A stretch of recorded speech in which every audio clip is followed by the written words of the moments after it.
Merci à tous et à toutes d'être venus et d'être ponctuels. On va démarrer donc par un mot d'introduction par Cédric Denis-Rémy, vice-président de l'université PSL, qui va nous faire un mot d'accueil. Et ensuite, on a donc deux présentations de 15-20 minutes, puis un panel.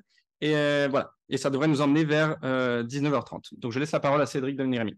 Bonjour à toutes et tous, bienvenue à l'université PSL, bienvenue à l'école des mines de Paris dans ce nouvel amphithéâtre qui n'est pas occupé actuellement puisque vous l'avez vu, les étudiants actuellement passent les concours. Donc s'il y en a qui sont perdus en train de passer les oraux, ça peut être, on va attendre quelques minutes que tout le monde soit là. On est très heureux de vous accueillir. L'université PSL, en vraiment deux mots, c'est la volonté des établissements du quartier latin de se regrouper pour faire face aux grands challenges de la société aujourd'hui, que ce soit l'école des mines, le SPCI, l'école de chimie, le Collège de France, l'Institut Curie, l'Observatoire de Paris, Dauphine, mais aussi des écoles d'art. Et la raison, c'est quoi? C'est que lorsqu'on est un petit établissement qui a quand même 300 chercheurs ici à l'école des mines aujourd'hui, si on doit traiter des problématiques globales, eh bien, on a besoin de se rapprocher et de voir ça de manière interdisciplinaire. Et donc, vous vous doutez qu'aujourd'hui, si on va traiter de la capture de CO2 atmosphérique ou d'autres questions, eh bien, ce n'est pas des sujets qui n'impliquent plus que des dimensions techniques, elles impliquent des dimensions socio-économiques, elles impliquent des dimensions philosophiques, anthropologiques.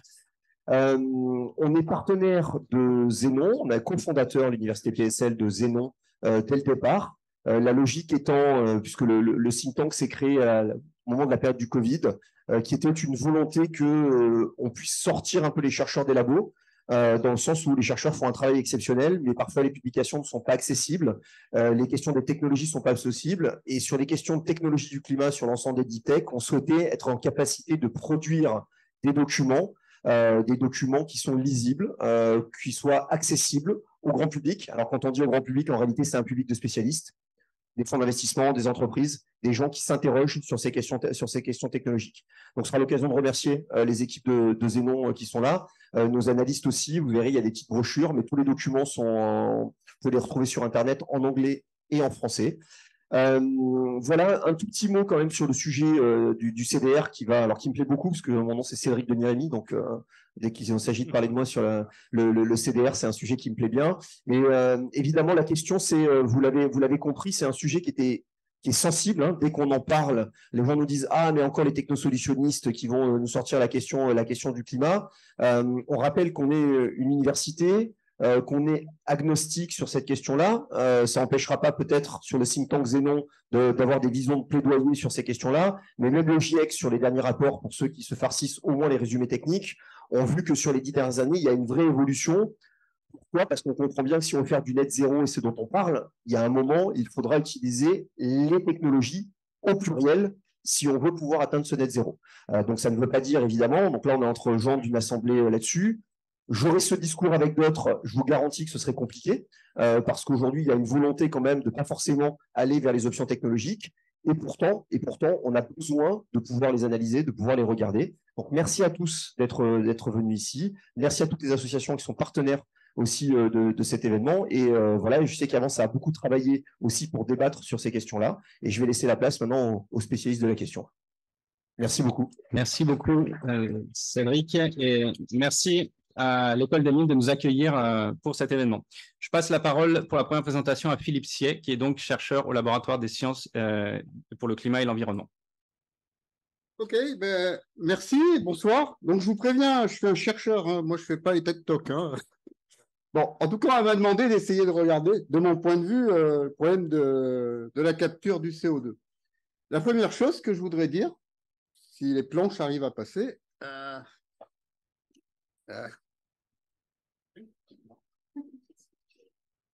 peut-être avec la souris.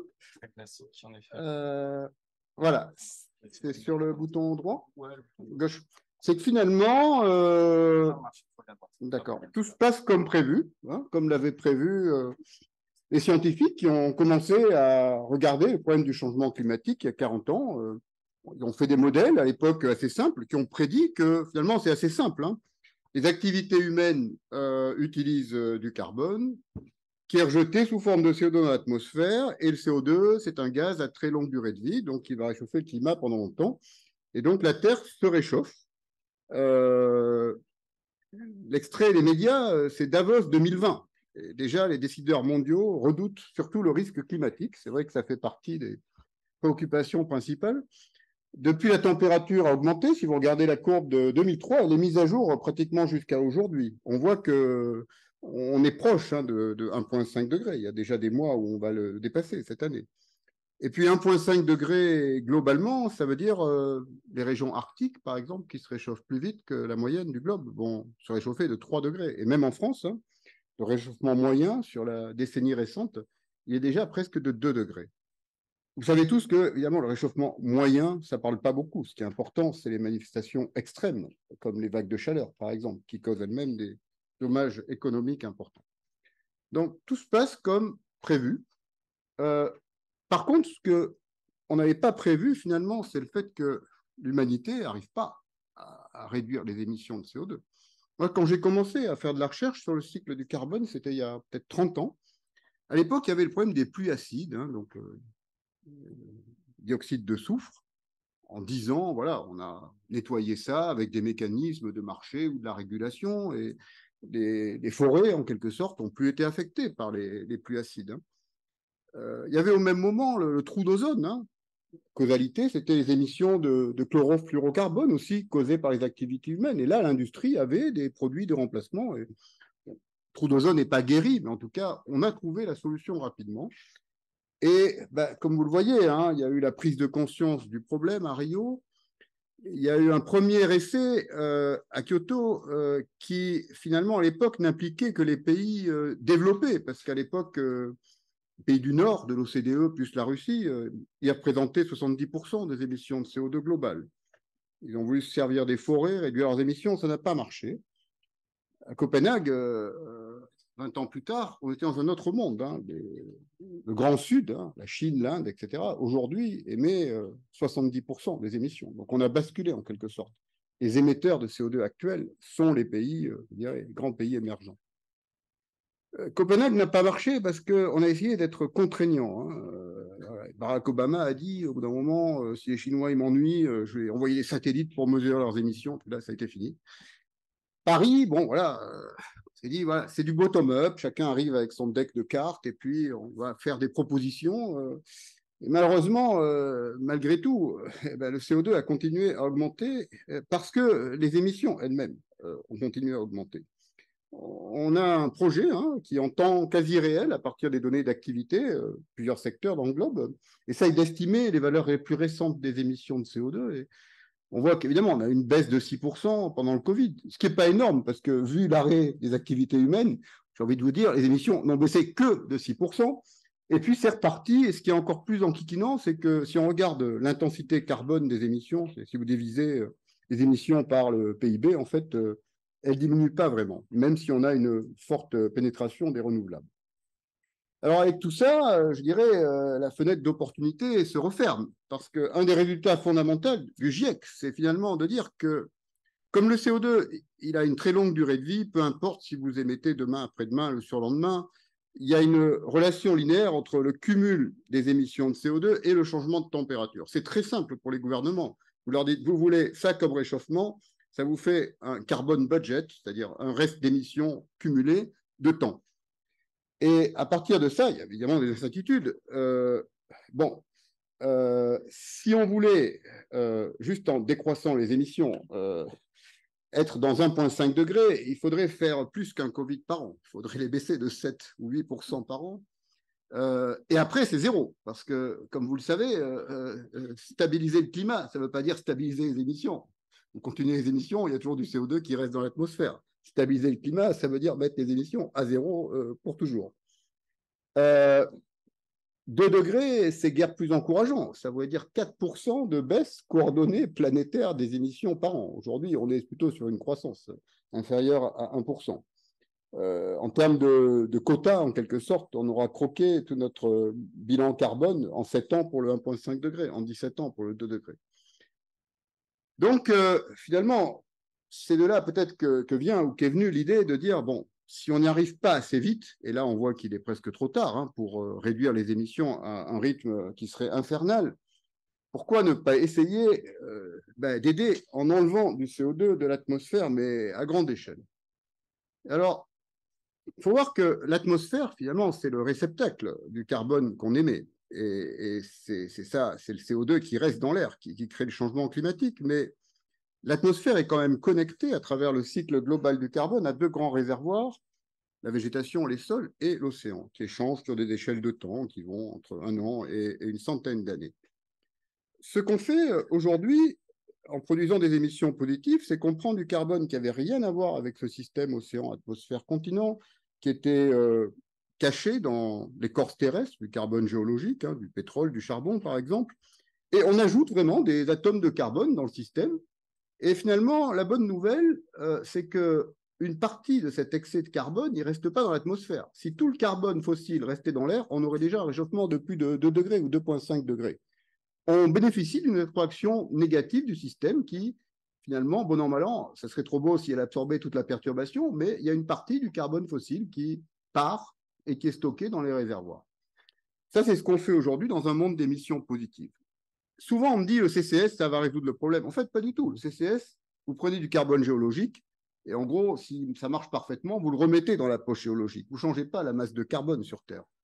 La bioénergie, c'est pareil. Hein. Vous prenez de la végétation, vous la brûlez, elle repousse. Bon, si c'est bien fait, vous avez une espèce d'oscillation du carbone entre la végétation et l'atmosphère.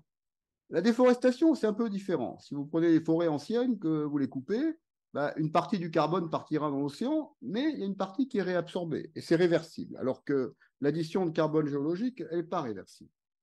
Alors, l'idée des émissions négatives, quelles que soient les technologies qu'on utilise, on peut prendre le CO2 directement de l'atmosphère, ou on peut le prendre dans la végétation, qui a des capacités photosynthétiques pour le transformer en biomasse, et puis le restocker dans les couches géologiques. En fait, l'idée, c'est de faire diminuer la masse totale de carbone. Et le point important, c'est que la nature qui finalement vous aidait quand le carbone augmentait, ben, elle va travailler contre vous, parce que vous allez faire diminuer le CO2 atmosphérique et le système va vouloir revenir à un état d'équilibre où finalement ben, l'océan et les continents vont remettre du CO2 dans le système. Ça veut dire que si vous commencez à enlever du CO2, malheureusement, la nature va travailler un peu contre vous. Et ça, c'est un point qui est très important. Si vous prenez par exemple une trajectoire de CO2 qui fait en gros 2 degrés, mais avec je dirais, un pic de CO2 et puis ensuite un déclin. Et puis vous avez vraiment un bilan comptable, voilà ce qui est mis, les émissions fossiles, et puis la partie qui s'accumule dans l'atmosphère, et puis la partie qui est restockée. Hein. Et en fait, tant que vous avez des émissions positives, ben, vous avez en fait une absorption significative cumulée ici par les réservoirs naturels. Par contre, quand le CO2 diminue, finalement, la capacité de l'océan à absorber du carbone baisse, et la capacité de la végétation aussi. Et donc, à la fin, quand vous avez réussi votre coup, finalement, vous ne pouvez plus profiter en quelque sorte de l'aide de la nature parce que bah, vos puits de carbone naturels, ils sont très faibles. Donc, ça veut dire que émissions négatives, oui, mais ce n'est pas juste une boîte où vous enlevez, vous sortez du carbone. Il faut compter avec le fait que bah, le cycle naturel du carbone ne va pas nous aider quand on va commencer les émissions négatives. Alors, le deuxième point, c'est que on a souvent une confusion entre capturer du CO2 et puis atteindre net zéro. Je pense que pour vous tous, c'est clair. Ça va être difficile de baisser les émissions positives et du coup, les gens se sont dit, ben, on va en parallèle commencer assez tôt à faire des émissions négatives jusqu'à ce qu'on atteigne ce point magique de net zéro. Mais évidemment, ce que cache, je dirais, la ligne noire, c'est qu'en fait, ben, il faut commencer très tôt pour arriver, avec l'aide des émissions négatives, à atteindre cette neutralité. Et ensuite, ben, vos arrière-petits-enfants, en 2100, s'ils arrêtent, là, ils sont déjà à, je sais pas, 10 milliards de tonnes de CO2 par an. C'est un truc qui devront continuer. L'IPCC s'arrête en 2100, mais ben, imaginez qu'il va falloir prolonger votre émission négative. Ce n'est pas parce que vous avez stabilisé le climat et réduit les émissions à zéro. Il faut continuer à le faire très longtemps dans le futur. Voilà. Évidemment, ça pose des problèmes d'équité intergénérationnelle. Si vous laissez vos arrière-descendants avec un problème de 10 gigatonnes de CO2 à enlever continuellement, ce n'est pas facile. Et ça pose aussi un problème de, voilà, quelle est la faisabilité, quels sont les coûts. Alors, le fait est que dans ces courbes-là, il y a une infinité de courbes rose foncé et rose clair possibles. Vous pouvez être très feignant sur les émissions positives et dire ben, je vais prendre 30 milliards de tonnes par an d'émissions négatives. Vous pouvez être super dur et être presque à zéro et vous servir des émissions négatives juste pour compléter en quelque sorte ce qui vous manque pour atteindre la neutralité. Donc, il y a vraiment une correspondance très forte entre les déterminants de la trajectoire future d'émissions positives, c'est-à-dire en gros, il y a deux valeurs. Hein. Il y a le pic, quand est-ce qu'on va passer par un maximum et ensuite les émissions futures vont décroître. Et il y a le socle, c'est-à-dire en 2100, avec l'aviation, l'agriculture et tout, il nous en restera, mais il nous en restera combien? Donc, si on est très feignant et qu'on fait un pic très tard et qu'à la fin, il nous reste encore un quart de ce qu'on émet aujourd'hui, eh ben, ça appellera une quantité d'émissions négatives forcément beaucoup plus importante. Et les émissions négatives, j'ai envie de dire, ça ne tombe pas sous le sabot d'un cheval, hein, il faut pouvoir les stocker, quoi. C'est-à-dire qu'au bout d'un moment, à 10 ou 5 milliards de tonnes par an, là, c'est des tonnes de carbone, pas de CO2, ça veut dire que vous devez trouver quelque part dans l'écorce terrestre les bons endroits pour stocker des quantités assez impressionnantes. Là, on parle de 600 milliards de tonnes de CO2 dans le scénario le plus paresseux, en quelque sorte, là où il faut le plus d'émissions négatives. Je crois que ce qui a été extrait de l'écorce terrestre en termes de pétrole, de gaz et de charbon, ça doit être dans les 400.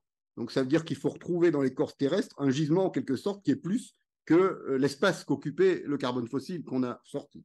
Donc, ça pose des problèmes de limite physiquement ou géologiquement implausibles sur les émissions négatives si on attend trop longtemps.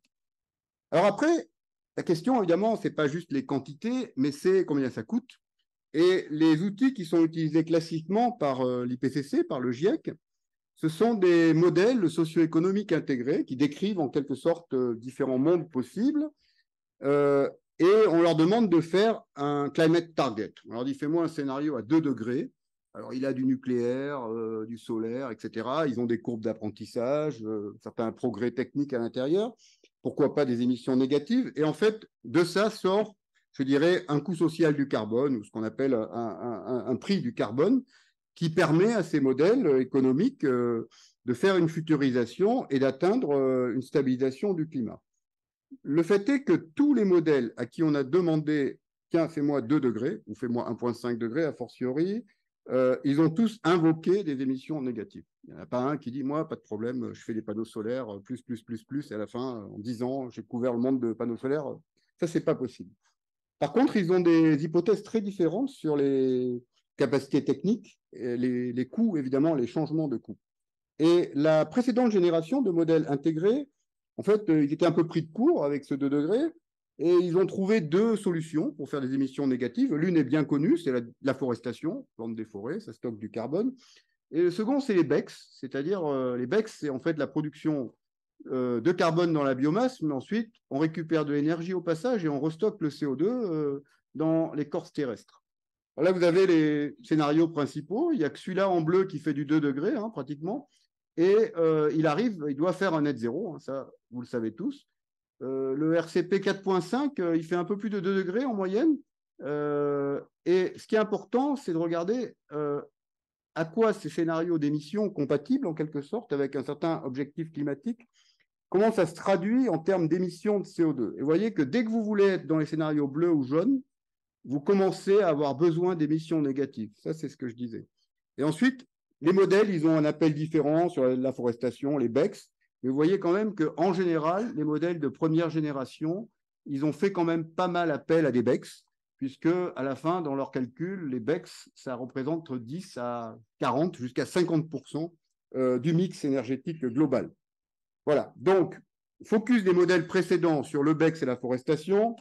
Les BECS ont engendré de nombreux débats parce que pour faire du BECS, il faut des surfaces disponibles et il faut quand même manger et cultiver des choses. Il faut beaucoup d'eau, il faut des nutriments en termes d'azote et de phosphore. Ça représente l'intégralité de l'azote et du phosphore qu'on met pour l'agriculture globale aujourd'hui. Il faudrait doubler en fait ces nutriments pour les répandre sur des BECS. La forestation, c'est plus sympa parce que c'est quelque chose que l'humanité a fait depuis longtemps. Mais il faut quand même de la terre, ça consomme de l'eau. Et surtout, c'est critiqué parce que le stockage de carbone n'est pas forcément permanent. Si les gens se mettent à couper la forêt parce qu'ils ont des revenus du bois, ou s'il y a des feux, par exemple, on n'est pas du tout dans les temps géologiques pour la durabilité de la capture par la forestation. Alors après, les modèles aussi ont gardé finalement des synthèses sur les potentiels et les coûts. C'est ça le nerf de la guerre. Dans un modèle économique intégré, finalement, ils ont une courbe de coûts et ils ont des potentiels. Si c'est pas cher et qu'il y a plein de potentiels, ils vont y aller, quoi. Euh, et vous voyez quand même qu'il y a dans la littérature des très grandes différences. Par exemple, le coût du BEX, en 2005, on pensait que c'était dans les 40. Puis il y en a des gens qui disent que c'est 300. Le potentiel, il est très différent. Ça va entre, je dirais, en hexajoules par an, entre 20 et puis 500. Et c'est pareil pour les, je dirais, les limites que les gens estiment plausibles pour le restockage biologique. Même pour la forestation, qui est quand même une pratique ancestrale. On devrait savoir combien ça coûte de planter une forêt. Et bien même ça, à l'échelle où il faudrait le faire pour les accords de Paris, on voit quand même qu'on a des très fortes différences de coûts. Alors après, je passe, je dirais, à la dernière génération de modèles. Évidemment, les scientifiques sont inventifs, et puis les gens comme vous qui apportent des technologies, des solutions possibles, ben, il faut les étudier.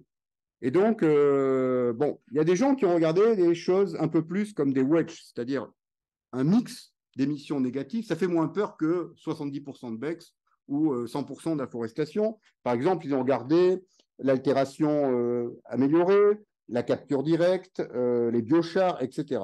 Et donc, ils arrivent avec des scénarios, je dirais, qui sont plus panachés, mais le principe est le même. Hein. Vous avez quand même un cumul d'émissions négatives qui, à la fin, doit neutraliser ce qui reste d'émissions positives. En tout cas, ce qui est intéressant, c'est qu'il y a eu beaucoup de travaux qui sont faits sur ce qu'on appelle les solutions naturelles, la restauration des terres dégradées, le biochar, etc., sur les nouvelles technologies dont j'ai parlé. Et puis, évidemment, quand on parle de nouvelles choses, les coûts et les potentiels sont encore plus incertains. Et alors, le dernier point que je veux faire, c'est que finalement, il faut se rendre compte qu'il y a quand même une très forte codépendance entre les émissions négatives, quelle que soit la technologie qu'on préfère ou qu'on pense la plus probable, et les systèmes énergétiques. Hein. Par exemple, si vous voulez du DAX, ben, il va falloir utiliser, il va falloir plus d'énergie pour le faire. Le BEX vous produit de l'énergie, mais en termes de requirement pour l'usage des terres, c'est très différent. Si vous voulez 10 gigatonnes de CO2 BEX, il vous faut une surface grande comme l'Europe. Alors que si vous voulez la même chose en DAC, évidemment, il vous faut une surface qui est beaucoup plus petite. Donc, je pense qu'on est évidemment dans ce débat sur les limites planétaires. Et elles sont toutes différentes. Hein. Le DAC, l'oxydation directe du méthane, et le BEX demandent de l'énergie et du CCS. En tout cas, pas pour le méthane. Hein. Le DAC et l'oxydation du méthane demandent beaucoup d'énergie, de même que le enhanced weathering, hein, si vous devez réduire en poudre plein de basalte ou de roches. Et cette énergie, pas question qu'elle soit faite au charbon, sinon vous avez tout perdu. Et par contre, les solutions naturelles, elles immobilisent de la terre.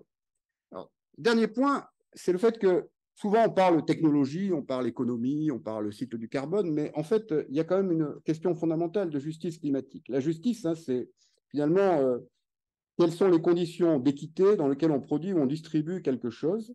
Et le fait est que beaucoup de technologies à émissions négatives, comme les BEX ou la forestation, elles ont leur plus gros potentiel dans les pays du Sud, qui ont presque rien comme responsabilité climatique. Donc ça va poser la question de partage juste. Est-ce qu'on dit c'est aux pollueurs qui ont déjà beaucoup émis de payer? Est-ce qu'on dit les pauvres, ils ne peuvent pas payer, donc c'est pas eux de payer? Est-ce qu'on dit que c'est ceux qui bénéficient, par exemple, des réductions d'émissions dans les pays du Sud qui vont devoir payer plus? Ou est-ce qu'on dit que chaque personne sur Terre a en quelque sorte un quota d'émissions négatives? Ce sont des questions, je pense, qu'il faut traiter. Et il faut regarder de pair avec les potentiels économiques. Voilà. Alors finalement, bon, merci pour votre attention. J'ai mis cette image du phénix, donc, qui est l'oiseau qui meurt et qui renaît, parce que quand je regarde la littérature, j'ai l'impression que le blue carbone, c'était super bien il y a 15 ans. Puis après, ça a diminué. Puis maintenant, ça revient. Les biochars, c'est pareil. Il y a 10 ans, c'était le hot topic. Puis après, bon, les gens s'en fichent. Puis après, maintenant, on voit, ouais, le biochar, c'est super bien. Et donc, il y a quand même un effet, je ne sais pas si c'est un effet de mode ou si c'est des progrès technologiques, mais il y a quand même un effet, je dirais, d'oscillation, en tout cas de variation dans l'intérêt que la communauté peut avoir sur différents types d'émissions négatives. Et malheureusement, ce n'est pas tellement positif parce qu'il faut y aller, qu'il faut y aller vite, avoir des effets sinusoïdaux de mode sur les différentes technologies, ce n'est pas forcément quelque chose de très bien. Merci de votre attention.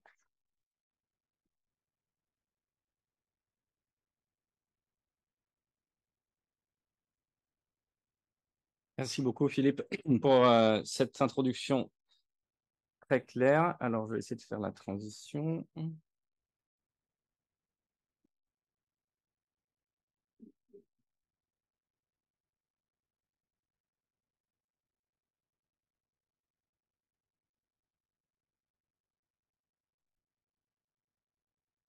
OK. Donc, merci beaucoup, Philippe. On va enchaîner directement sur la présentation suivante. Donc, pour ceux qui ne me connaissent pas, moi, je suis Sylvain Delers. Donc, je travaille chez Carbon Gap, qui est une ONG européenne qui se concentre sur... Pardon. Ouais. Qui travaille à l'accélération du déploiement des techniques d'élimination du dioxyde de carbone en Europe.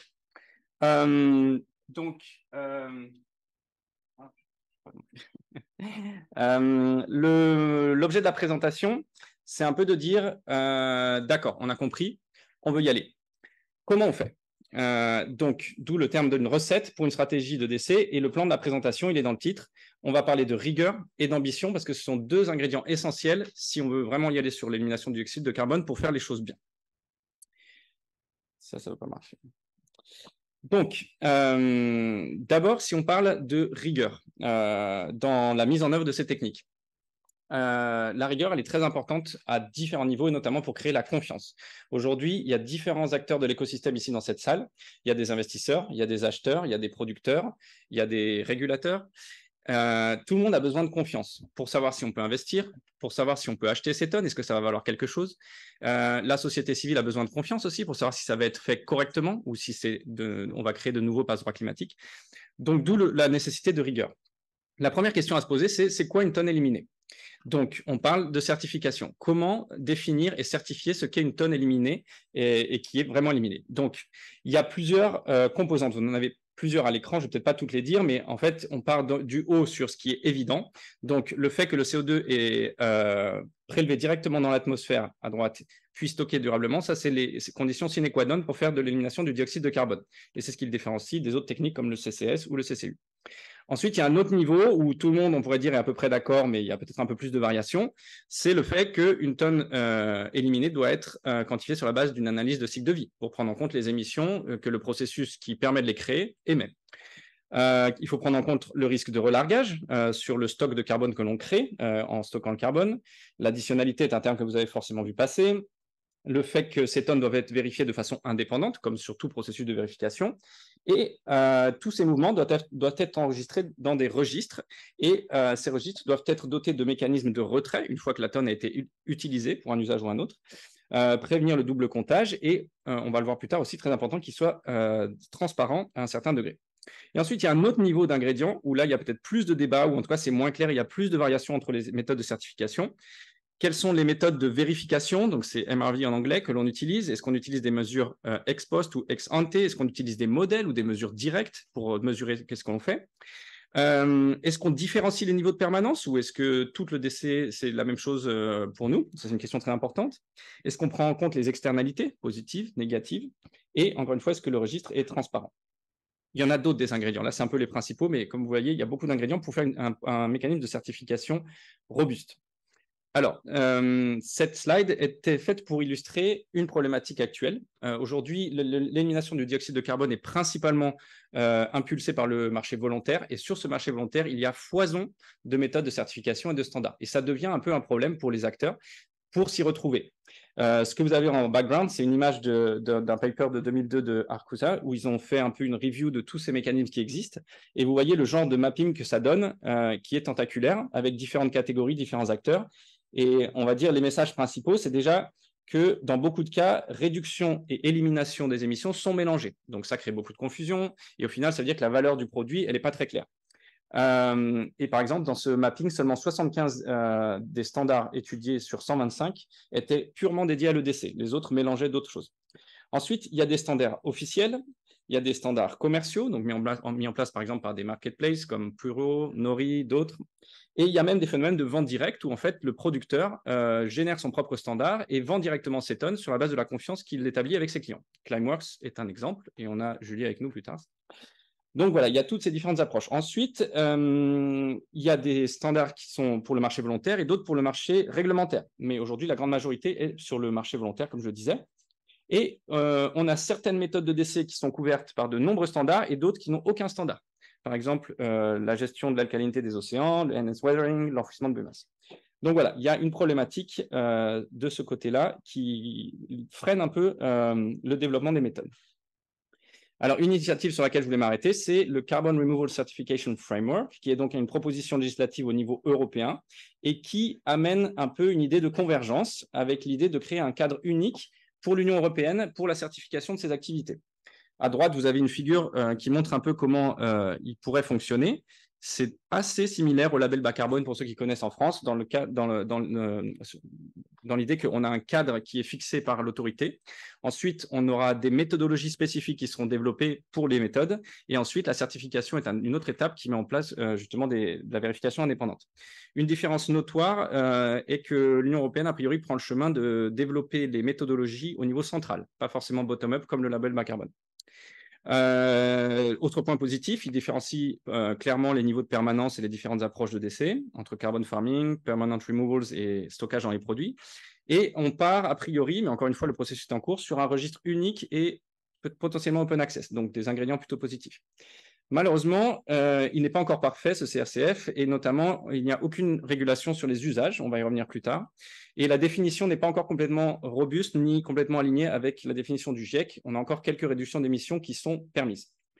Ce texte est en discussion entre le Conseil et le Parlement européen actuellement, donc si ça vous intéresse, vous pouvez suivre la conversation au niveau européen.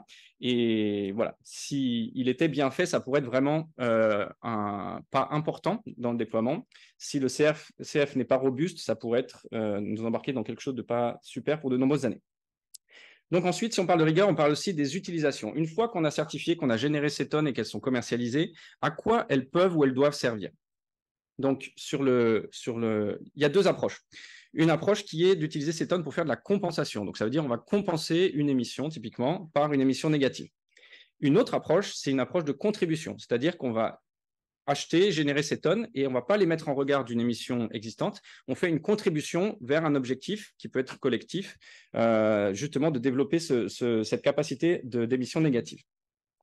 Donc la contribution, ça nous permet de limiter le risque de dépassement et de se projeter dans une phase nette négative qui est nécessaire et déjà entérinée par de nombreux pays. Donc, du côté de la compensation, qui est ce dont on parle principalement au jour d'aujourd'hui, le premier barré en rouge écarlate, c'est de compenser des émissions évitables. C'est évidemment ce qu'on veut éviter, parce que là, on créerait une interférence complètement défavorable entre décarbonation et élimination du carbone. On retarderait les deux et voilà, ce serait vraiment préjudiciable. Donc, en anglais, on parle de mitigation deterrence et c'est vraiment un sujet très important qui doit être régulé pour tout simplement fermer les portes et éviter que ce soit possible. Ensuite, ces tonnes émittées pourraient être utilisées pour compenser les émissions résiduelles, les émissions historiques, c'est-à-dire celles qu'on a déjà faites, qui sont déjà accumulées dans l'atmosphère, et les émissions accrues des systèmes naturels aussi. Il faut bien voir que du fait de la déstabilisation des écosystèmes que l'on crée, ces écosystèmes vont répondre dans la grande majorité négativement en relarguant du carbone. Et ça, malheureusement, c'est des émissions qui ne sont pas attribuées, personne n'est responsable, mais elles vont bien être là. Donc, il faudra aussi s'en occuper. Donc, comme je disais, les émissions évitables, niet, il n'est pas question de permettre ces usages, et ça, c'est le rôle de la régulation. Pour les autres, la compensation a un rôle à jouer, mais encore une fois, il faut des règles. La première, c'est qu'il faut absolument respecter la règle de priorité. On réduit d'abord la demande sur un processus carboné, on modifie le processus de production si c'est possible, électrification, hydrogène. Si pas possible, on peut faire du CCS, donc capture et stockage du carbone, pour justement intercepter ce carbone. Et si c'est pas possible, par exemple, processus diffus, il nous reste la compensation par le décès. Dans ce cas-là, oui. Ensuite, il est super important de bien définir cette catégorie des émissions résiduelles, parce qu'évidemment, tout le monde va vouloir s'engouffrer dans la brèche. Donc, le régulateur a le rôle de vraiment définir qui sont ces émissions résiduelles. Est-ce que ça répond à une impossibilité technique, économique, de gouvernance, c'est-à-dire qu'on n'a pas de contrôle sur ces émissions? Est-ce que c'est une problématique de responsabilité, c'est-à-dire émissions non attribuées, comme par exemple celle dont je parlais sur les émissions accrues des systèmes naturels? Et donc, tout ça, on voit bien que ça dépend du contexte. Quand et où on en parle, ça va donner une réponse très différente. Et donc, ce qui est essentiel, c'est de faire bouger ces lignes, c'est-à-dire il faut définir cette liste d'émissions éligibles à l'EDC, et il faut que cette liste soit dynamique, et qu'en parallèle, on ait des politiques publiques qui nous permettent de faire réduire cette liste le plus rapidement possible, soit en déclassant des méthodes parce qu'on a une alternative technologique, soit parce qu'on a réduit la demande, principalement ça. On a des exemples existants, là je mentionne SDE++, qui est une législation aux Pays-Bas qui fait exactement ça, avec une revue annuelle. Ensuite, on a cadré cette activité, donc on peut faire de la compensation sur ces émissions, elles sont bien définies. Il faut encore se poser d'autres questions, et notamment, quels sont les flux de carbone qu'on va créer avec cette régulation? Et donc là, il faut se pencher sur la question du net zéro durable. et se pencher à nouveau sur le cycle du carbone naturel, système de surface, géosphère. Si on veut créer des flux de carbone durables, il faut absolument équilibrer les flux. C'est-à-dire, quand je déstocke du carbone fossile de la géosphère vers l'atmosphère, je dois faire un flux équivalent vers la géosphère, mais pas vers des plantes, pas vers des sols, pas vers des systèmes de surface. Sinon, je fais un transfert long terme vers les systèmes de surface, je surcharge les systèmes de surface et je crée une bombe carbonique à retardement. Donc, c'est l'idée de cette illustration de montrer, ça c'est l'état vers lequel on voudrait aller par le biais de ces règles qui permet d'équilibrer les flux en cadrant très précisément quelles tonnes de décès peuvent être mises en face de quelles tonnes d'émissions. Ensuite, un peu pour rebondir sur le point aussi que Philippe a mentionné, si on parle de Reader, il faut parler d'un déploiement juste à toutes les échelles, locale, régionale, internationale. Et donc là, il faut se penser sur la question de la justice climatique, et c'est une question fascinante parce qu'elle est déjà très bien étudiée et caractérisée avec différentes dimensions. On parle de justice distributive, notamment au niveau local, avec une distribution équitable des risques et des bénéfices pour les différents acteurs du territoire. C'est-à-dire, on peut contractualiser, par exemple, la distribution du risque et on peut partager, par exemple, les bénéfices. Ça peut exister sur des projets d'énergie renouvelable au jour d'aujourd'hui. Ensuite, justice procédurale, on parle de la gouvernance des projets, participation des acteurs locaux à toutes les étapes avec une voix au chapitre et transparence des registres également pour permettre à la société civile de scruter et de vérifier ce qui se fait effectivement. La justice réparatrice nous parle de responsabilités différenciées entre les différents acteurs et typiquement au niveau régional ou international, qui sont les pays qui ont la responsabilité de mettre en œuvre ces techniques pour réparer ce qu'ils ont peut-être déjà émis et aussi vis-à-vis de la capacité à payer. Et enfin, il y a un besoin de coordination internationale pour créer les mêmes contraintes un peu sur toutes les géographies, sinon on crée des asymétries et donc des potentiels contre-productifs, et les règles d'échange de ces tonnes éliminées qui doivent répondre aux mêmes standards et qui doivent être bien enregistrées pour éviter les doubles comptages et dans le même temps pour permettre aux pays de les prendre en compte. Alors maintenant, parlons d'ambition, c'est la deuxième partie. J'espère que je suis bien. Pour être ambitieux, d'abord, il nous faut prendre en compte toute la diversité des approches qui sont possibles. Et en fait, c'est un vrai avantage d'avoir toutes ces approches. Chacune de ces approches a des atouts et des besoins différents. Donc, on peut jouer là-dessus pour les mettre en œuvre là où elles sont le plus indiquées, dans les territoires qu'elles sont les plus indiquées. Donc, bon, vous avez un panel ici, mais je pense que tout le monde connaît principalement. On a les méthodes basées sur la nature, des méthodes plus industrielles, des méthodes géochimiques et des hybrides comme le biochar ou le BECS. Donc, très important, c'est regarder tout.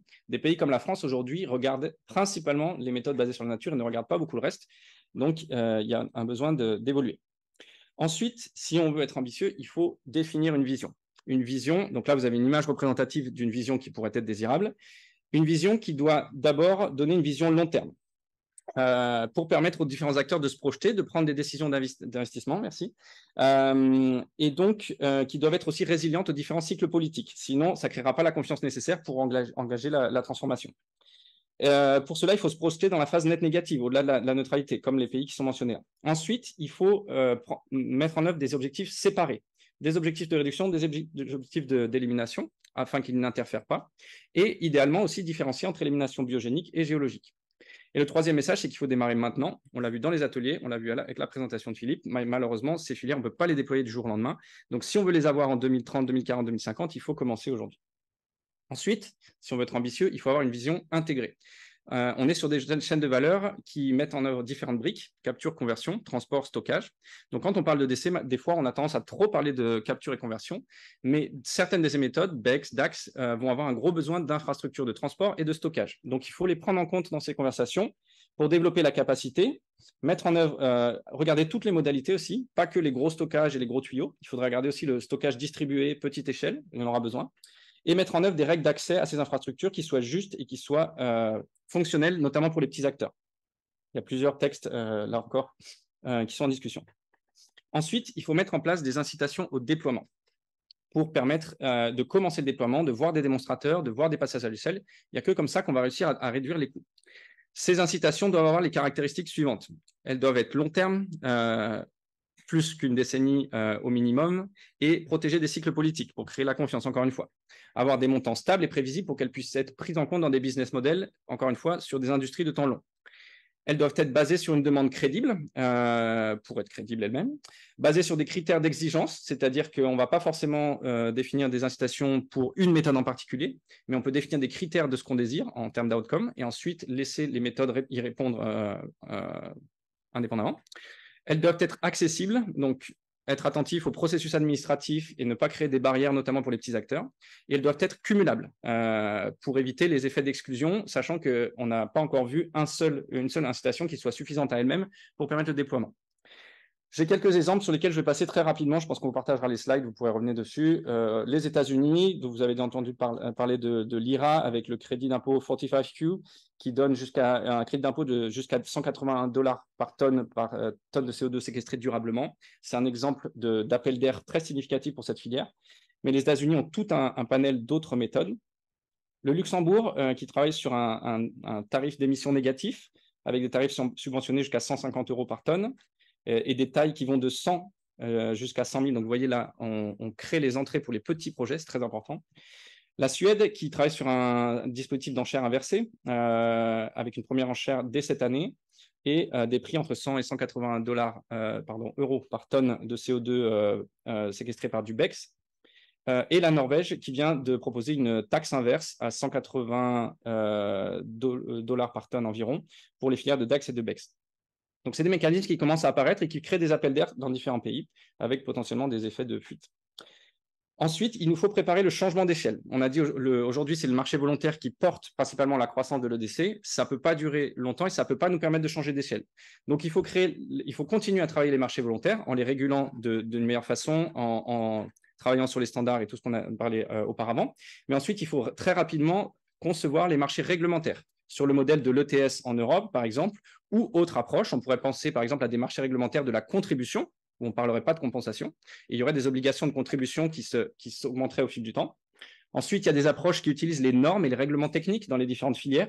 Par exemple, il y a un exemple aux États-Unis, à New York, avec le Low Embodied Carbon Concrete Leadership Act, qui exige des acteurs de la construction d'utiliser un certain pourcentage de béton enrichi en CO2 capté de l'atmosphère. Donc là, on crée pareil un appel d'air par le biais d'une norme technique. Et enfin, il y a la commande publique sur laquelle les États-Unis travaillent de façon très sérieuse avec 2 textes qui ont été proposés, qui sont mentionnés ici, pour organiser carrément une commande publique directe sur la base de critères très bien définis et très exigeants et avec un appui qui décroît dans le temps et des volumes qui grimpent à l'inverse. Au travers de ça, ce qu'on cherche à créer, c'est une logique long terme où le décès devient indispensable et elle a une demande claire et nette, donc les acteurs peuvent se projeter. Je vais conclure avec une série de conclusions. Donc, l'idée de cette présentation, encore une fois, c'était de montrer qu'une stratégie rigoureuse permet à la décarbonation et à l'élimination du dioxyde de carbone d'accélérer en parallèle et sans interférence. Ça, malheureusement, c'est quelque chose qui n'est pas encore bien compris. Dans le débat, on va tout de suite sur la mitigation deterrence encore et on reste coincé là. Avec une régulation stricte, on peut réussir cet effet. Ensuite, comme je disais, il y a un besoin vraiment d'une vision long terme et stable. Il y a beaucoup d'énergie dans cette salle et d'ambition qui est bloquée parfois par le manque de vision. Donc, les pouvoirs publics, rien qu'en définissant une vision claire, pourraient débloquer ces énergies sans forcément tout de suite mettre de l'argent public. Ensuite, comme je disais, on a diverses approches, divers besoins, diverses opportunités sur ces méthodes. Elles ont tous leurs avantages et leurs inconvénients. Il faut jouer là-dessus. Ce n'est pas un problème, c'est une opportunité. Comme sur la problématique énergétique, il faut travailler sur un portefeuille. Ensuite, toujours garder à l'esprit que quand on crée des règles, on crée des marchés, les filières répondent et se structurent en fonction. Ce qu'on crée au définitif, c'est des flux de carbone. Et donc, ces flux de carbone doivent avoir du sens à long terme, sinon on n'aura rien fait, voire même on aura créé un mauvais cadeau pour les générations futures. Donc ça, c'était l'idée du Durable Net Zero. Il faut toujours garder ça à l'esprit. C'est maintenant, donc je l'ai déjà dit plusieurs fois, mais vraiment, c'est maintenant que ça se joue parce que les autres bougent, parce qu'on n'a plus de temps et parce que ça prend du temps à déployer. Il y a des risques et des opportunités, c'est la raison pour laquelle les pouvoirs publics doivent s'en mêler, il faut réguler. Et enfin, ça a été mentionné aussi par Philippe, il y a un nexus important avec la question énergétique, ce qui veut dire qu'il faut étudier cette question en lien avec toutes les autres, parce que si on fait on a une grosse ambition sur le décès, mais qu'on n'a pas la PPE qui va avec, on n'y arrivera pas. Et aujourd'hui, on est dans un monde contraint en énergie décarbonée. Ce n'est pas forcément une fatalité. Peut-être qu'on peut se donner les moyens dans les programmations d'avoir un futur différent. Donc, la conversation reste souvent bloquée sur le statu quo d'aujourd'hui, où en effet, la problématique de l'énergie est compliquée. Peut-être ça pourrait être différent si on fait de la planification. Voilà, merci. Je vais m'arrêter là. Et on va passer à la section suivante, qui est donc le panel, qui va être animé par Émeric Raymond.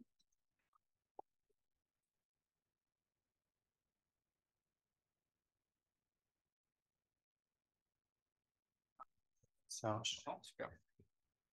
Super, merci beaucoup Sylvain et merci aussi Philippe pour la présentation d'avant.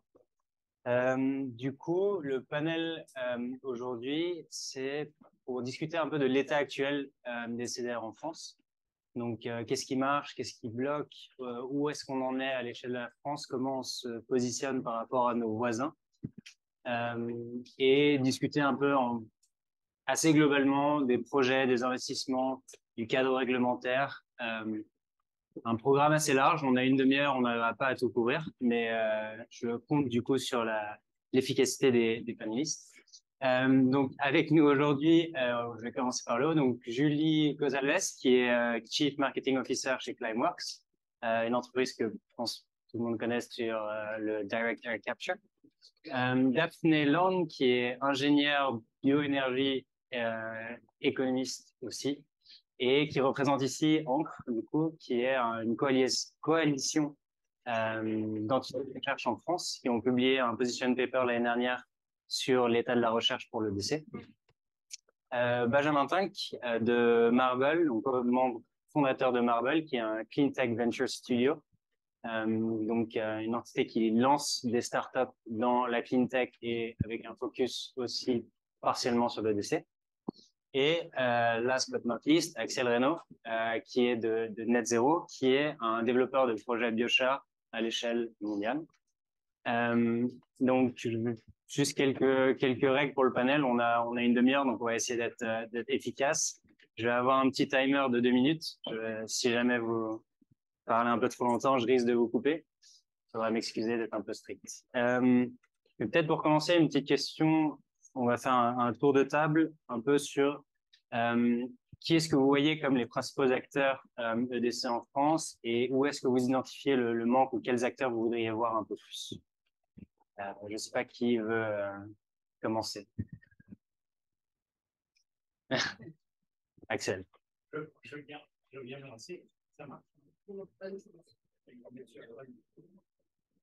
Ah. Alors, les acteurs de l'EDC, je vais parler, puis après, comme ça, mes petits camarades pourront compléter. Je vais parler des entreprises qui font de l'EDC. On n'est pas très nombreux. À ma connaissance, il y a il y a quelques entreprises qui font du biochar, qui est le sujet aussi que je porte. Plutôt des startups. On a le groupe Suez, qui est la seule grande entreprise qui investit là-dedans. On a quelques entreprises qui font de la reforestation. Donc, entreprises de biochar, il y en a environ 6-7. Des entreprises qui font de la reforestation. Alors, il y a plein de gens qui font des petits projets de reforestation, mais qui sont vraiment dédiés à de la reforestation. Il y en a 3 ou 4. Et puis, c'est à peu près tout, en fait. Donc, ça montre qu'on n'en est qu'au début. Alors, on peut dire grosse ambition. Ça montre aussi qu'il y a un certain nombre de filières sur lesquelles on n'est pas présent ou très peu présent, ou alors à des niveaux de recherche, mais pas encore d'entreprises qui soient opérationnelles.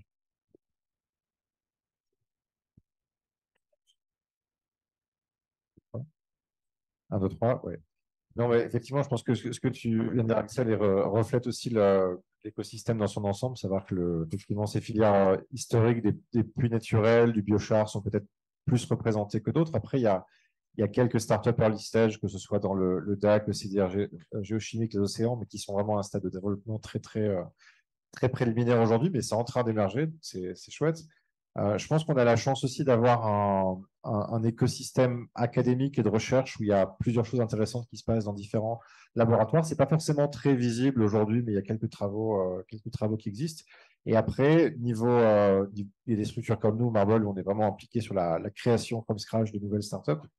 Et après, niveau investisseurs, je ne sais pas s'il y a vraiment des frontières au niveau des investisseurs, mais il y en a quelques-uns qui s'intéressent en France, mais aussi il y en a qui sont des investisseurs étrangers qui investissent en France sur ce type de sujet. Au niveau des grands groupes, je pense que tu as une meilleure vision que moi, mais effectivement, ceux que tu as cités me semblent représentatifs. Oui, merci. Je peux apporter un regard tout petit peu complémentaire sur la partie recherche qui me concerne plus directement, où effectivement, alors à ma connaissance en France, on n'a pas d'institut de recherche de l'EDC, il ne me semble pas que ça existe encore.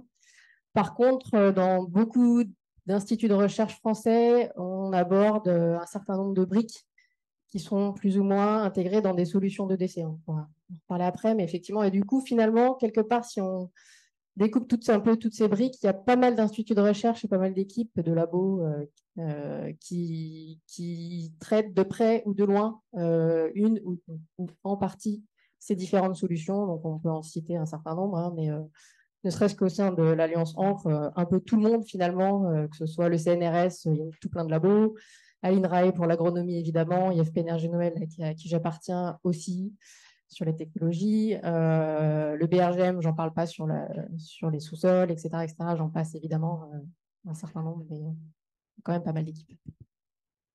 Merci. Ouais. Julie, peut-être du coup, vu que vous avez une vision plus globale, pour Climeworks, qu'est-ce qui guide l'implémentation des unités? Quel est en gros le cadre réglementaire qu'il vous faut et le cadre disons, d'incentive qu'il vous faut et qui a fait que Climeworks s'est installé en Islande et dans d'autres pays, mais pas encore en France, si je me trompe. Pas encore.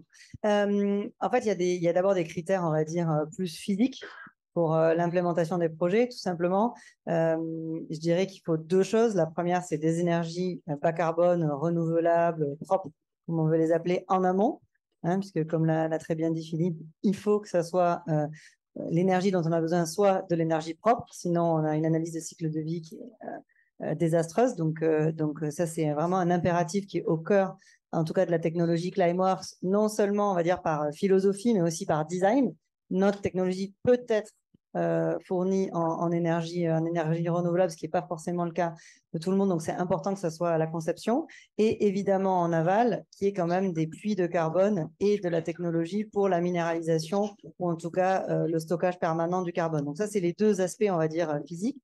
Et une des raisons pour lesquelles on s'est installé assez tôt en Islande, c'est quand même qu'il y a aussi une volonté locale assez forte de développer ça, de pousser les projets Carbfix, donc notre partenaire de stockage en Islande, a été créé à peu près en même temps que Climeworks, on va dire à la fin des années 2000, donc 2009, et a bénéficié d'un soutien de l'État et de la recherche et de la mise en place de projets pilotes de façon très prématurée, avant que le décès ou même la minéralisation de CO2 soit vraiment un sujet courant. Et donc, ça nous a permis d'allier nos technologies très tôt. Donc ça, on va dire, c'est le contexte un petit peu plus politique qui parfois se traduit en contexte financier, comme on a pu voir avec les différentes lois passées aux États-Unis, qui là, du coup, permettent vraiment d'incentiver toute la chaîne, tout ce qui, donc les hubs, vraiment au niveau de l'écosystème nécessaire pour l'implémentation. Donc ça, je pense qu'en France, on a encore deux, trois séquences de retard pour en arriver là. Et donc, on espère que ça puisse changer.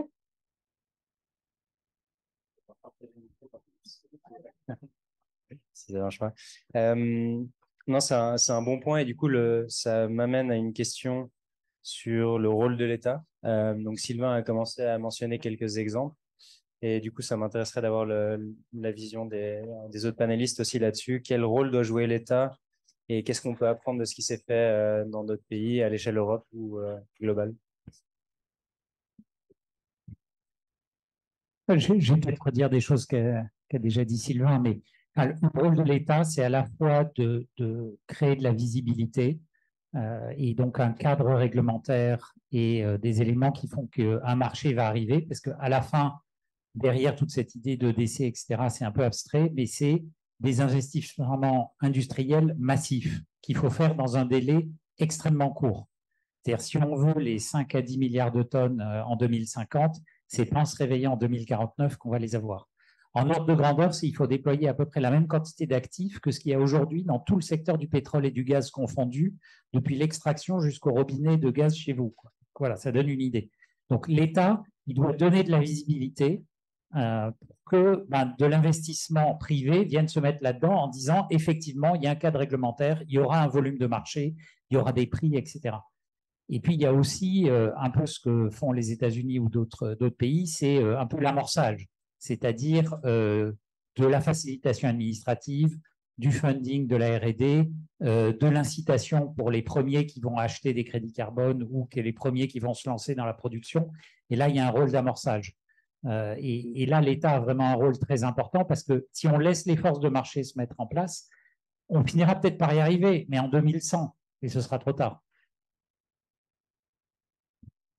Oui, je suis entièrement d'accord avec ce que tu viens de dire et je pense que tout ce qu'on peut dire pourrait répéter un peu ce qu'a expliqué Sylvain avant, mais je pense vraiment le rôle principal, c'est de donner la direction et de dicter un peu les règles du jeu. Et en termes de direction aujourd'hui, le fait est qu'historiquement, pour beaucoup de monde, il y a une confusion entre carbon removal ou ODC en français et CCS. Il y a la question de mais est-ce que c'est en compétition avec la réduction des émissions, etc. Et le simple fait de donner une trajectoire claire en disant l'objectif, c'est d'arriver à net zéro et éventuellement après à net négatif et de donner des objectifs distincts, séparés pour la réduction d'émissions et la montée en quantité des puits, enfin, donc des émissions négatives, avec des jalons clairs entre maintenant et 2050 et de calculer un petit peu le potentiel par type de technologie, par famille de technologie sur le territoire français, y compris sur les Outre-mer, où il y a beaucoup aussi de potentiel sur les puits océaniques, etc. Ça apporterait beaucoup. Après, il y a les règles du jeu sur comment est-ce qu'on va calculer effectivement une tonne évitée versus une tonne éliminée. Donc là, il y a pas mal de choses à faire en se liant avec les cadres qui sont définis au niveau européen. Et puis après, comme tu le citais, il y a toutes les incentives au déploiement, donc les incitations au déploiement en bon français, donc et quelle que soit la forme que ça prend, que ce soit des enchères inversées, des crédits d'impôt, etc., et le financement de la R&D. Mais vraiment donner la direction et dicter les règles du jeu qui va donner le mandat finalement à toute la filière dans la foulée, les entrepreneurs, les industriels, les investisseurs, sans oublier évidemment la matérialisation de qu'est-ce que ça donne niveau territoire pour que les gens comprennent que ça va créer aussi de l'activité, des emplois à côté de chez eux.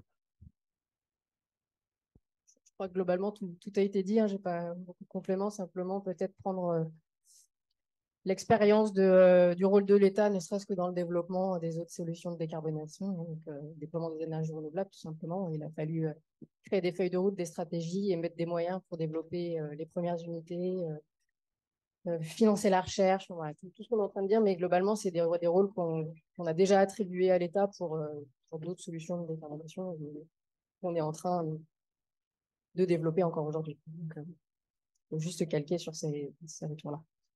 Daphné, peut-être une question spécifique sur la recherche. Vous avez publié justement ce paper sur quel est l'état de la recherche sur les EDC l'année dernière. En quelques mots, qu'est-ce qui en ressort? Quels sont les secteurs qui sont un peu oubliés? Qu'est-ce qui existe déjà et qui répond justement ou qui va répondre à ce manque? Alors, en quelques mots, c'est dur. Je vous invite à aller voir le rapport qui est sur le site de l'Alliance nationale de coordination de la recherche pour l'énergie. Donc, c'est l'ANCRE, ANCRE, où effectivement, il y a un position paper qui fait un peu le tour de la question. Donc, le sujet est extrêmement large, puisque des solutions de puits de carbone, on l'a vu dans les slides, il y en a, elles sont très diverses et variées. Globalement, il faut des actions de recherche un peu sur chacune des solutions. Alors, une des grandes observations qu'on a pu avoir, c'est de se dire que, en premier lieu, si on cherchait à éviter que nos solutions de puits naturels actuelles continuent de disparaître, parce qu'en fait, on est dans cette dynamique-là actuelle, on est en train de les réduire. Donc, il faudrait à minima les préserver. Donc, ça, c'est peut-être une des grosses priorités. Pour faire ça, il faut bien connaître les flux. Il faut des observatoires, il faut les maîtriser, il faut connaître les puits, les émissions de façon chiffrée et de façon concrète. Donc ça, je pense qu'il y a encore beaucoup de moyens et d'infrastructures à mettre en place pour pouvoir bien ne serait-ce que maîtriser l'existant. Ça, c'est une première chose. Après, effectivement, il y a mieux connaître les pratiques stockantes. Donc derrière pratiques stockantes, on touche beaucoup d'environnement, on touche le milieu agricole, le milieu forestier et aussi les nouvelles technologies.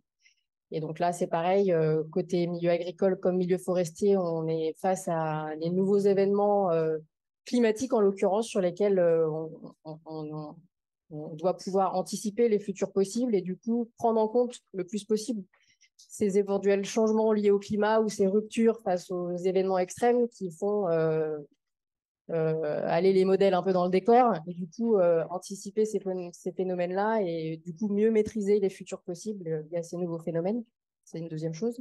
Et puis après, il y a tout, évidemment, ces problématiques liées à la recherche sur les solutions technologiques. Donc un élément important, c'est d'avoir potentiellement des démonstrateurs sur notre territoire. En France, on n'a actuellement pas grand-chose. On en est vraiment sur le papier. Connaître ce qu'on a comme capacité de stockage, c'est OK. Sur le papier, on peut faire des estimations. Mais c'est en créant des pilotes et des choses un peu, voire des démonstrateurs un peu à grande échelle, qu'on se rend compte des réalités de terrain, des éléments chiffrés un peu technico-éco de terrain et sur lesquels on peut se baser justement pour mieux aider à la décision et avoir des choses un peu concrètes, quoi. Donc, c'est ce genre d'éléments-là qui sont importants. Et donc, pour appuyer ça, il y avait une question sur les PEPR. Je ne sais pas si elle est dans la même question. Du coup, oui. Oui, alors effectivement, les PEPR, c'est les programmes. Peut-être préciser. Ouais. Les programmes de recherche et d'investissement qui sont prioritaires aujourd'hui. Et donc, il y a un certain nombre de programmes prioritaires qui ont été définis au niveau français, avec des fonds importants débloqués. De mémoire, je crois que c'est 3 milliards d'euros. Et donc, parmi ces programmes prioritaires, alors il n'y a pas de programme spécifique à l'EDC ni au puits de carbone en tant que tel. J'ai fouillé, ce n'est pas présenté comme ça en tout cas. Par contre, si on fouille un peu plus précisément dans les différents programmes, on peut trouver des briques, comme je disais un peu tout à l'heure, qui peuvent alimenter la recherche pour l'EDC. Exemple, par exemple, la décarbonation de l'industrie. Donc ça, c'est un grand classique, mais au sein de ces actions-là, des actions de recherche pour décarboner l'industrie, il y a des éléments sur la capture, il y a des éléments sur le stockage, il y a des éléments sur le réusage du CO2. Donc rien que ça, si on les prend un peu chacun, alors on n'a pas un programme sur les BECS, on n'a pas un programme sur les DAX, c'est pas présenté comme ça, mais on a des briques qui peuvent alimenter potentiellement ce genre de projet. Donc il y a celui-là, il y a ville durable. Alors vous allez me dire, bon, ville durable, oui. Alors dans ville durable, il y a les matériaux biosourcés, le stockage long terme dans les infrastructures de matériaux bois, par exemple. Il y a les matériaux issus de la minéralisation du CO2. Ok. Il y a la biomasse en milieu urbain. Ça, c'est aussi un sujet important. Créer de la biomasse là où il n'y en avait pas ailleurs. Et en l'occurrence, en milieu urbain, il y a des tas de possibilités nouvelles. Fer carbone, c'est un PEPR en tant que tel sur les solutions naturelles et les cycles du carbone dans les milieux naturels. Donc, beaucoup de choses sur les milieux aquatiques, sur la forêt également. Donc, ça, c'est pareil, ça peut alimenter ce débat-là. Et peut-être un dernier sur les sous-sols. Donc, ça paraît... il y a un programme spécifique sous-sol. Donc, dans les sous-sols, on peut faire des tas de choses. On ne fait pas que stocker du carbone.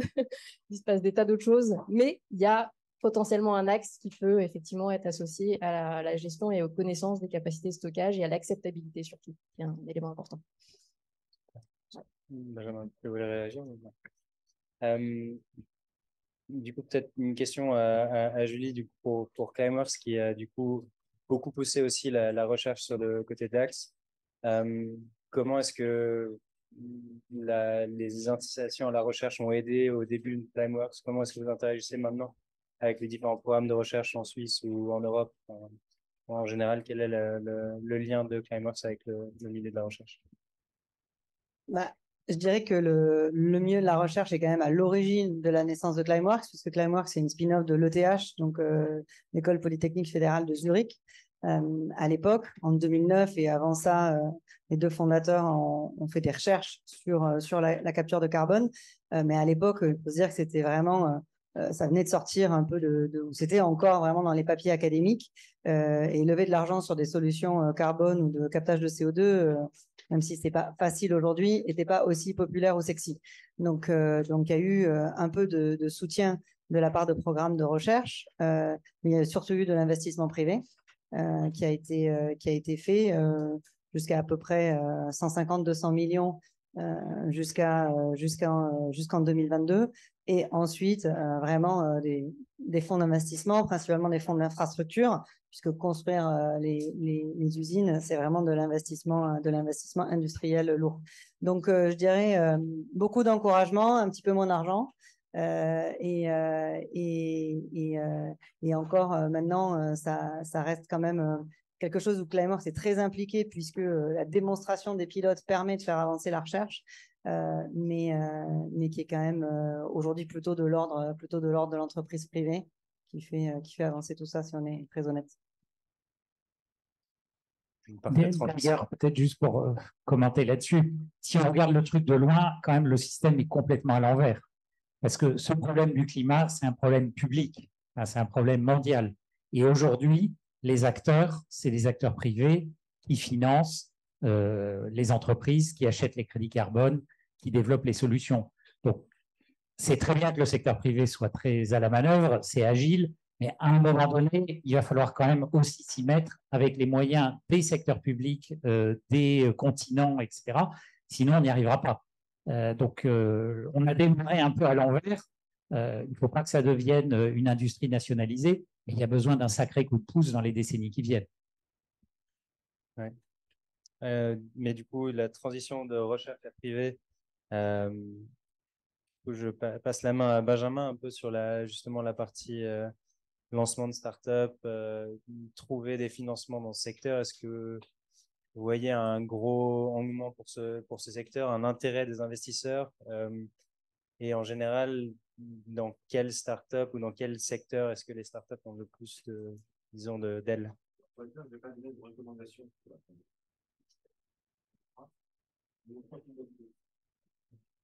Alors, désolé.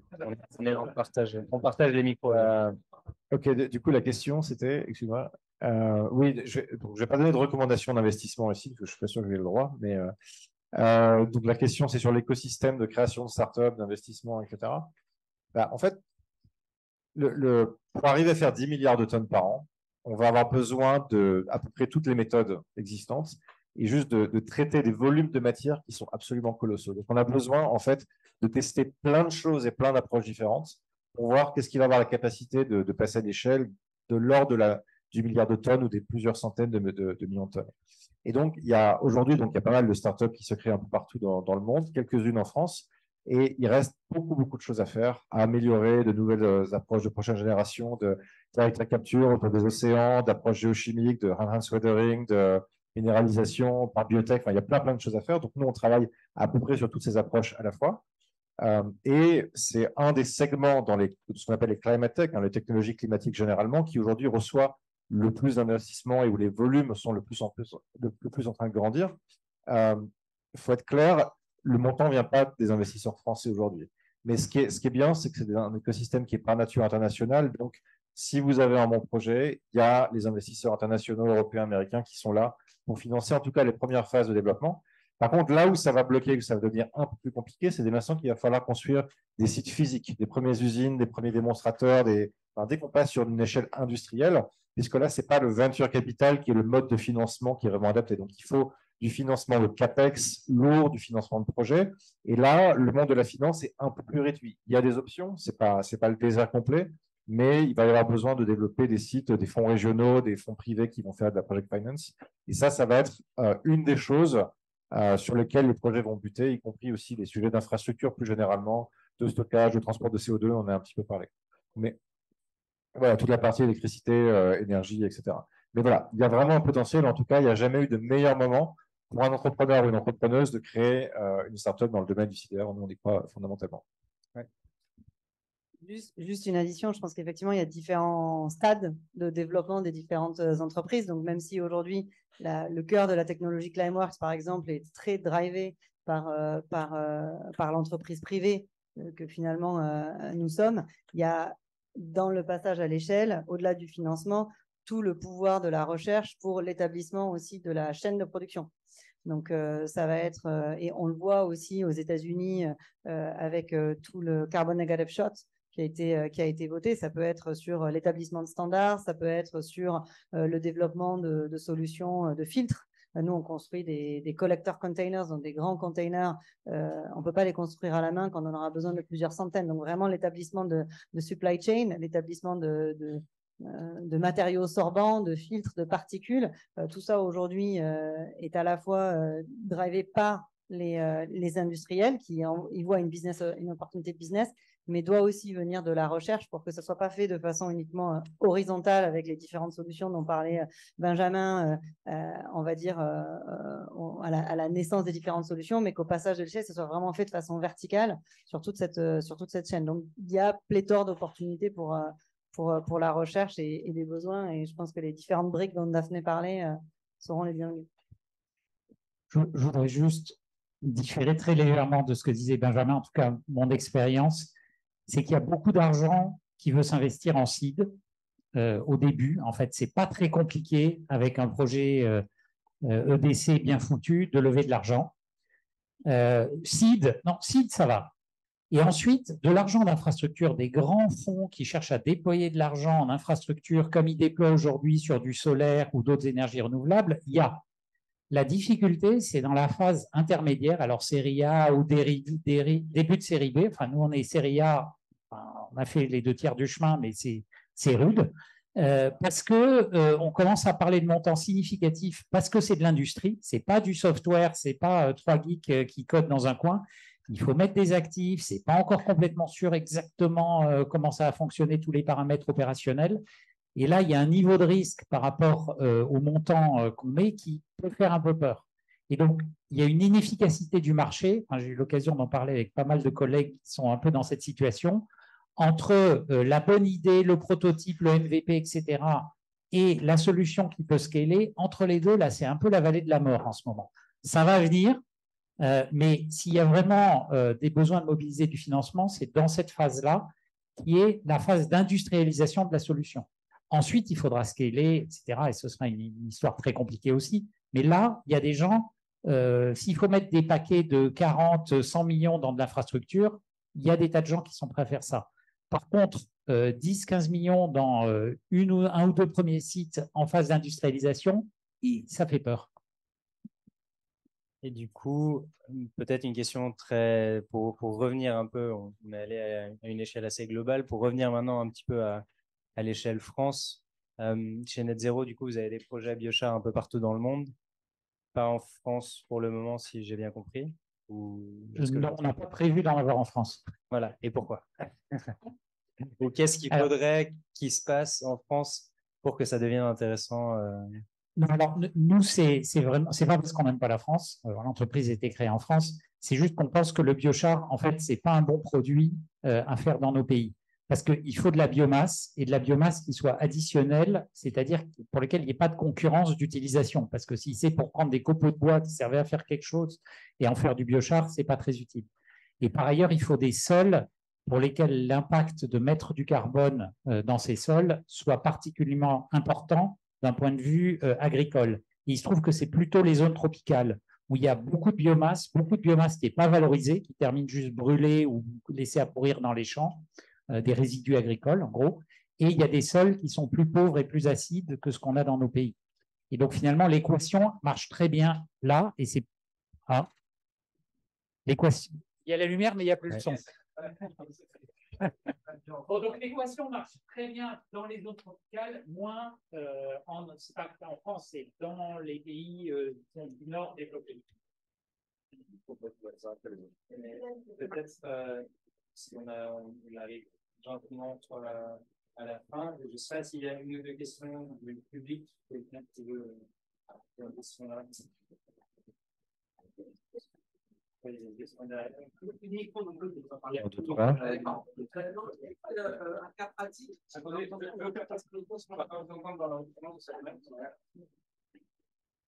Non, juste un cas pratique à vous soumettre sur le côté qu'est-ce qui peut se faire localement. En tant que porteur de projet, je me suis engagé dans la coopérative carbone de Paris, Paris à la métropole, qui entend avec celle de La Rochelle devenir un peu le modèle de ce qui veut se faire au niveau territorial en France.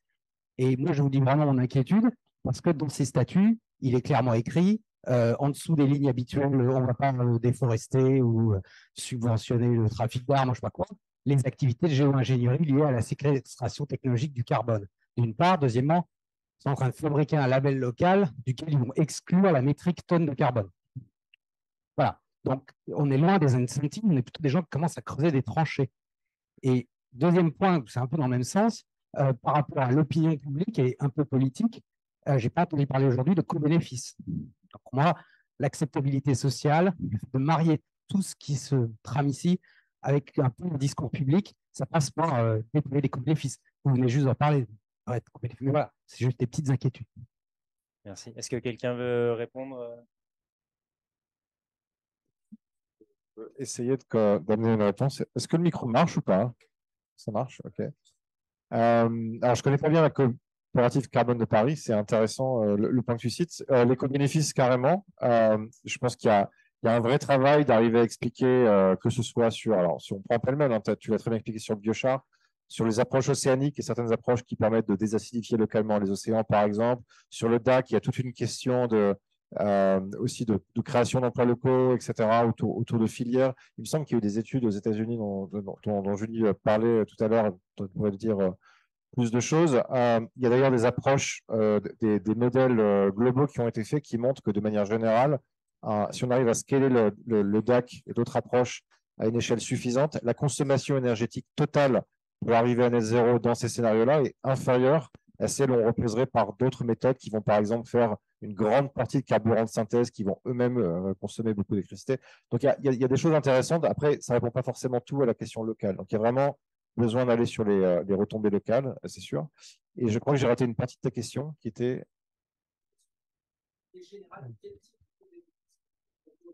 Ouais.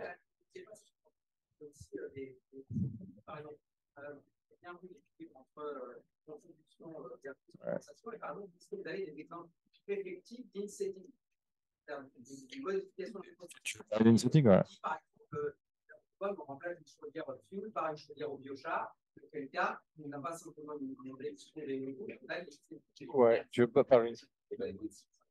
Alors, le biochar, c'est un produit, alors je vais faire un peu un plaidoyer pro de nous, mais il y a plein d'avantages parce qu'il y a plein de co-bénéfices, parce qu'on fait quelque chose d'utile du carbone. On ne va pas l'enterrer, le minéraliser, etc. On en fait un produit utile, on produit de l'énergie au passage et on en fait un produit utile pour l'agriculture. Donc, nous, par exemple, on travaille avec des grandes marques, enfin une grande marque de café, par exemple, pour utiliser les résidus de la production du café pour faire du biochar, pour ramener ce biochar dans les champs où il y a des caféiers, réduire l'usage des engrais qui sont émetteurs de gaz à effet de serre, plus stocker du carbone. Voilà, donc on le fait dans le café. Demain, j'ai une réunion avec une grande marque de cosmétiques pour les produits dérivés de palme. Et on peut imaginer comme ça de l'insetting dans des filières agricoles qui font des produits alimentaires, mais qui font aussi, par exemple, du coton ou des choses comme ça. Et on peut à la fois stocker du carbone dans le sol, réduire les émissions par la réduction des engrais et améliorer en passant le niveau de vie des agriculteurs. Je vais devoir malheureusement mettre fin à ce débat parce qu'on me dit qu'on a dépassé le temps. Malheureusement, on peut pas, je crois qu'il faut qu'on s'arrête. Mais en tout cas, oui, merci beaucoup à tous pour vos contributions. Et puis, je vous invite à venir poser vos questions ou alors continuer ces discussions après autour de l'apéro. Donc, merci à tous. Je passe à la parole.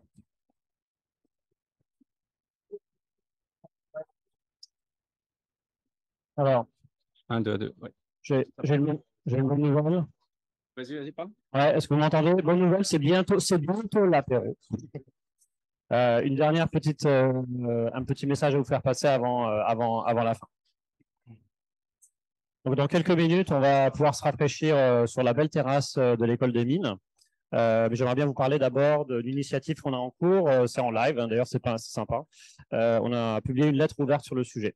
Donc, je m'appelle Karim Ramani, je suis cofondateur d'une des petites startups qui œuvrent sur le sujet en France, mais je suis aussi membre d'un réseau de bénévoles qui s'appelle Open Air. Donc, c'est un réseau international dédié à l'élimination du carbone qui est né en Amérique du Nord et qui commence à arriver en Europe et notamment en France.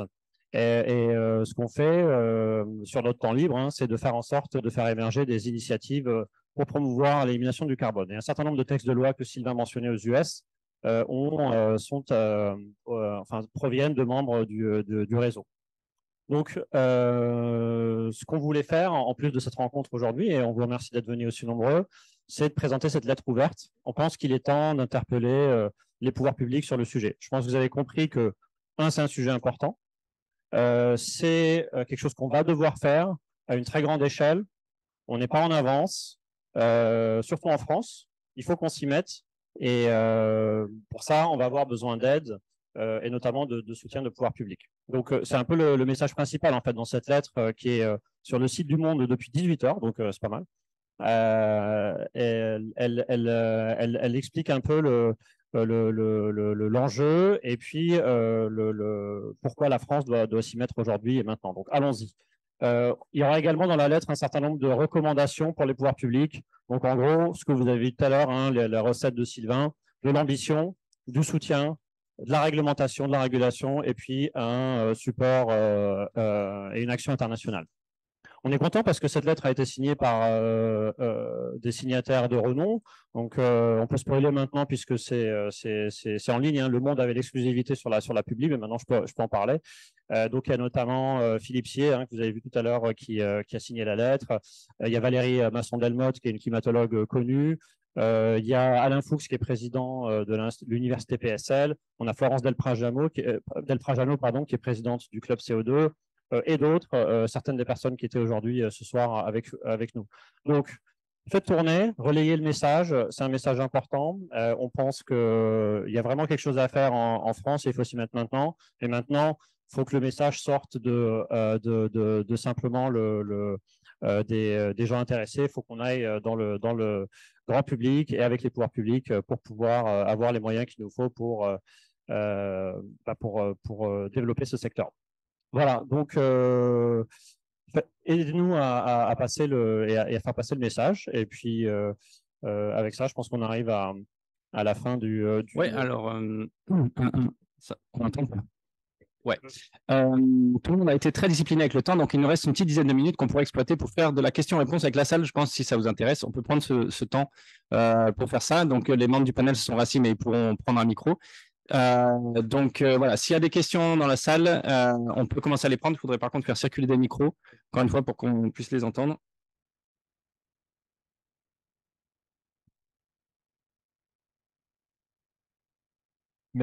Merci, bonsoir. Il y a un chiffre que j'ai l'impression de ne pas avoir vu dans les présentations, mais que je trouve… Je ne suis pas sûr qu'on vous entende. Mais que je trouverais intéressant. J'ai l'impression à l'écho que…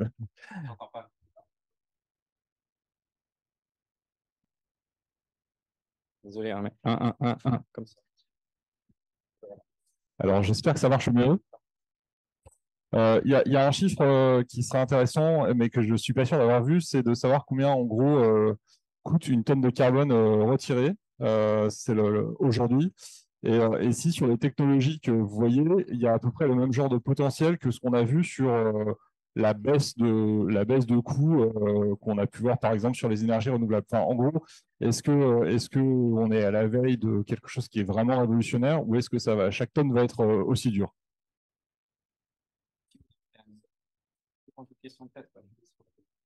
Alors, comme pour l'instant, on coûte le plus cher, peut-être que je peux répondre à la question.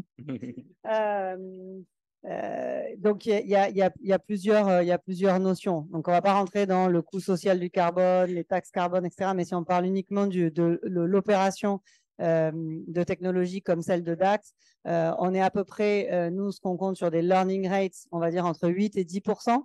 D'accord, jusqu'à 2030 et 2050, sachant que les technologies très modulaires, on a pu voir des learning rates d'à peu près 20% sur le solaire, par exemple, et d'autres technologies un petit peu moins modulaires sont plutôt de l'ordre de 5%. Donc, on est plutôt sur des hypothèses conservatrices. Et si vous avez des questions sur le DAX spécifiquement, je vous invite sur notre site, il y a toute l'explication, c'est 10 slides de la dernière keynote qui montre vraiment le roadmap en détail. Mais je pense que le point le plus important, c'est vraiment d'arriver à déployer le plus vite possible. La majorité, quand je dis la majorité, c'est 80% plus des réalisations des économies, elles vont se faire sur site, sur le déploiement, le passage à l'échelle clairement pour tout ce qui est amortissement des CAPEX, qui sont quand même très importants, mais aussi tous les apprentissages. Et ça, je pense que c'est vraiment le point numéro 1 et qui soutient aussi ce que disait Axel, c'est qu'il faut ouvrir des usines, opérer des usines le plus vite possible. Une fois que la technologie, la recherche est assez stable dans les phases d'incubation, c'est vraiment le point le plus important. Et le deuxième point, peut-être, c'est vraiment de comprendre l'effet de levier. Donc, il y a une étude qui a été faite spécifiquement il y a quelques semaines, qui est sortie il y a quelques semaines de BCG, qui explique vraiment l'effet de levier. Donc, il faut se rendre compte quand même que sur le déploiement du DAC, on parle de 2 à 3 trillions d'investissements nécessaires sur tout l'écosystème. Et avec une hypothèse d'à peu près 13% de learning rate, on passe à 15%, ça double le besoin de financement. Donc, on est vraiment sur ça. C'est 2%, c'est comme 2 degrés, ça paraît pas beaucoup, mais en fait, ça a un impact très important. Et donc, il faut vraiment se câbler sur des learning rates et du déploiement le plus vite possible. Voilà, ça répond à la question. Compléter, nous, plutôt parmi les moins chers, mais avec beaucoup moins d'effet d'échelle. Et je pense qu'il faut voir, il y a effectivement des approches très technologiques, genre le DAC, où on peut espérer des choses qui ressemblent au solaire et on dit finalement on va arriver à réduire énormément. Il y a d'autres solutions où on est vraiment sur, il faut manipuler des trucs physiques, que ce soit de la minéralisation, il faut aller broyer des roches et les amener quelque part, du biochar où il faut aller prendre de la biomasse et la transporter. Et là, évidemment, sur toutes ces étapes, les effets d'échelle ne seront pas très importants parce qu'on va parler d'opérations décentralisées et où les coûts, c'est des camions, des gens qui manipulent des objets, etc. Et donc, on va se retrouver en fait avec des technologies qui partent très chères et qui espèrent baisser beaucoup, comme le DAC, et d'autres qui partent moins chères, qui vont baisser, mais moins. Le truc, c'est qu'il faut tout. C'est pas, c'est génial, parions à long terme sur les effets d'échelle du DAC ou non, prenons les trucs les moins chers d'aujourd'hui. En faisant tout, on ne sera pas aux 10 milliards en 2050. C'est la mauvaise nouvelle. Et donc, en fait, il n'y aura pas un prix de la tonne enlevée. Il y aura tout un ensemble de prix avec des durées différentes, des garanties différentes, mais aussi des technologies sous-jacentes différentes. C'est comme l'électricité. Vous avez le coût du nucléaire, qui est le plus bas, et puis vous avez le coût instantané du gaz qui est très élevé. Et ça fait un prix de l'électricité moyen. C'est un peu comme ça qu'il faudra raisonner à l'avenir, mais c'est vrai que les technologies très chères aujourd'hui, ce qui est derrière, c'est des hypothèses de baisse radicale qui devraient les amener peut-être au prix du biochar, voire en dessous. Peut-être un tout petit complément en plus. Oui, donc aujourd'hui, on parle en centaines d'euros la tonne sur les méthodes les plus durables. D'accord, donc on est en plusieurs centaines, on peut peut-être même arriver au-delà en ordre de grandeur. Donc, cela dit, l'idée, c'est qu'en déployant, on peut arriver à, on parle aux US, il y a notamment un point de repère qui est le Earthshot. Ils veulent atteindre le département de l'énergie américain, le montant de $100 par tonne pour les solutions type DAC, type permanente, à terme. Donc, on a ce chiffre un peu magique qui circule et qui n'est pas très loin du coût actuel de la tonne en Europe.